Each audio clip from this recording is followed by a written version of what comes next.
नमस्कार जय जगन्नाथ मोर आउ एक नुआ ब्लॉग को आपण समस्त को स्वागत।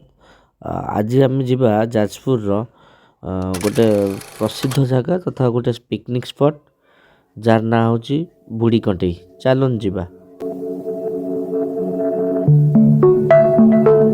ए जगहटी जाजपुर एनसी कॉलेज पाखरु मात्र 1.5 किलोमीटर डिस्टेंस रे अछि।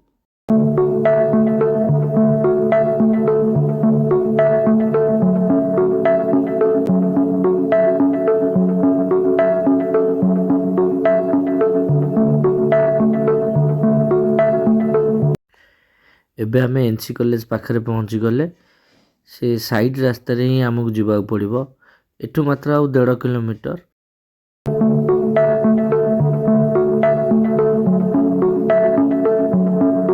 एबे आमे बुढ़ीकंटेई पाखरे आसी पहुंच जाइछे। देखंतु केते लोक मानकर गहली हेछि। चलन जीवा भीतर को।